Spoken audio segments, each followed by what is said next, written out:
agencies have to contend, the citizen can't play his part in the job of curtailing crime. As of this writing, organized crime is making an alarming bid for power. Juvenile delinquency is but little understood and is on the increase. On many fronts, we are trying to combat atomic-age crime methods with horse and buggy thinking. Efficient law enforcement can't function in a civic vacuum. The police force depends on the training, integrity, and loyalty of its members for efficiency, and on public understanding and cooperation for its very life. It is well known that if the average community had half as much loyalty to its police as the police have to the community, we would have far less crime. Because I consider the work of this law enforcement foundation so important, I have departed from my usual custom of dedicating books to outstanding figures in the field of legal medicine, and I dedicate this book to those citizens of Texas who, at great personal and financial sacrifice, have been responsible for bringing into existence a new concept of law enforcement. Erle Stanley Gardner. Since this foreword was written in 1956, J. Marion West has died.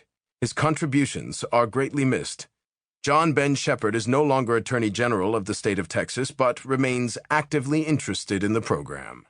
Temecula, 1958. Chapter 1. Della Street, Perry Mason's confidential secretary, picked up the telephone and said, "Hello?" The well-modulated, youthful voice of a woman asked, "How much does Mr. Mason charge for a day in court?" Della Street's voice reflected cautious appraisal of the situation. "That would depend very much on the type of case, what he was supposed to do, and he won't be supposed to do anything except listen." "You mean you wouldn't want him to take part in the trial?" "No, just listen to what goes on in the courtroom and draw conclusions." "Who is this talking, please?" "Would you like the name that will appear on your books?" "Certainly. Cash." "What?" "Cash. I think you'd better talk to Mr. Mason," Della Street said. "I'll try to arrange an appointment." "There isn't time for that. The case in which I am interested starts at 10 o'clock this morning." "Just a moment, please. Hold the wire," Della Street said.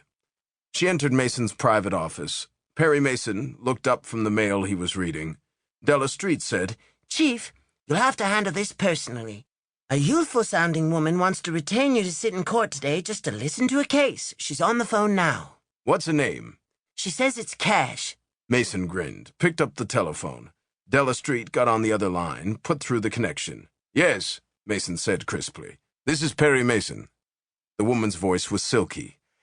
"There's a criminal case on trial in Department 23 of the Superior Court, entitled People vs. Balfour.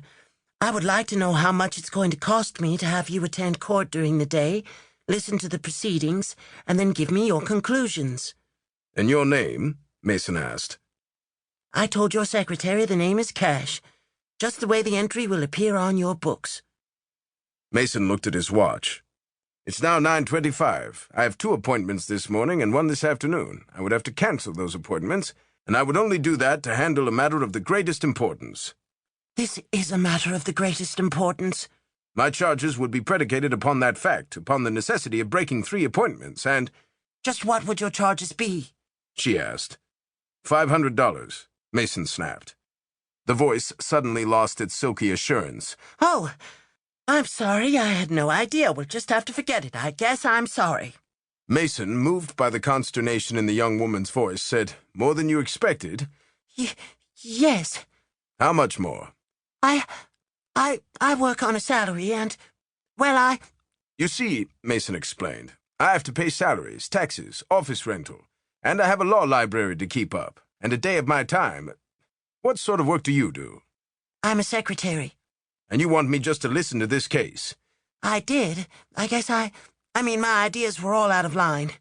"What did you expect it to pay?" "I'd hoped you'd say $100. I could have gone for $150. Well, I'm sorry." "Why did you want me to listen? Are you interested in the case?" "Not directly, no." "Do you have a car? "No." Any money in the bank?" "Yes." "How much?" "A little over $600. "All right," Mason said. "You've aroused my curiosity. If you'll pay me $100, I'll go up and listen." "Oh, Mr. Mason! Oh, thanks. I'll send a messenger right up. You see, you mustn't ever know who I am. I can't explain. The money will be delivered at once." "Exactly what is it?"